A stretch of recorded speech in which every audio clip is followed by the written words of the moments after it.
Let's get one thing straight right now. Failure did not break you. It revealed you. It stripped away the performance, the comfort, the carefully constructed image you showed the world. And what was left standing in the rubble was the only thing that ever mattered, the raw, unfinished, still breathing truth of who you actually are. And that version of you, that version is dangerous because it has nothing left to lose. You fell, maybe publicly, maybe catastrophically, maybe in a way that made people whisper and shake their heads. Maybe you lost the business, the relationship, the position, the dream you had been building for years. Maybe you stared at the ceiling at 3 a.m. and genuinely wondered if you were done.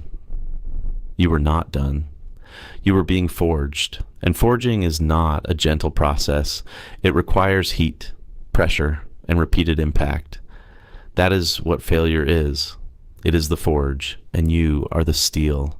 Every champion, every pioneer, every person who ever built something that mattered first had to master the art of getting back up when the world was absolutely certain they would stay down.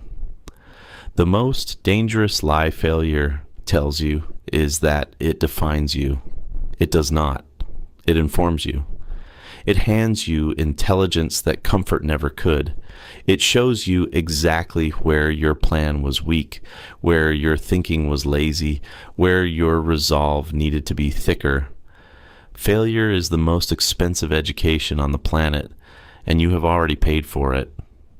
The only unforgivable thing now would be to drop out before you collect what you are owed. Look at every person you admire, truly admire, not just envy. Dig into their story, not the highlight reel, not the acceptance speech, not the magazine profile, the real story. You will find failure. Colossal, humiliating, soul-shaking failure. Walt Disney was fired for lacking imagination. Oprah was told she was unfit for television. Michael Jordan was cut from his high school basketball team. These are not footnotes in their stories. These are the plot. The failure is the story. The comeback is what made them legendary. You are not behind. You are mid-story. Here is what the people who stay down do not understand. The fall is not the ending. The fall is the inciting incident. It is the moment the story actually begins. Every great narrative needs a moment of collapse, a point where all seems lost, because that is the only ground from which something genuinely new can grow. You cannot build the next version of your life on the ruins of the old one without first letting those ruins exist. Stop trying to pretend the collapse didn't happen. It happened. Own it. Now build on it. Stop waiting for the shame to pass before you start again. It will not pass while you are standing still.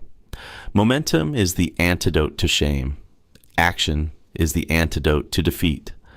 The moment you move, even imperfectly, even awkwardly, even with no guarantee of success, the story changes. You shift from victim of circumstance to author of your own next chapter. No one gives you that authorship. You take it, you pick up the pen, you write the next line, and you do not stop. Your failure is not evidence that you were wrong to try. It is evidence that you were brave enough to enter the arena when most people stayed safely in the stands. The people in the stands, the critics, the doubters, the ones who watched you fall with something uncomfortably close to satisfaction. They have never bled on any field.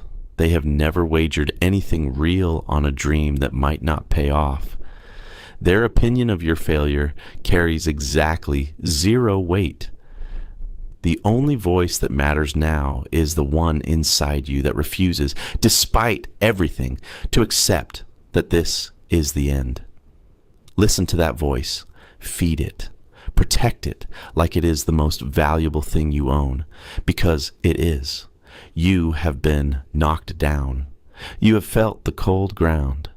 You have had the air driven from your lungs by a loss you did not see coming.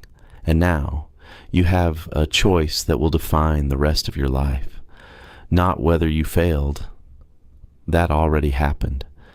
But whether you let the failure be the last word. Whether you rise, dust-covered and defiant, and prove to every version of yourself that has ever doubted you that you are not someone who quits when it gets hard. You are someone who gets harder when it gets hard. Get back up. The world isn't finished with you yet.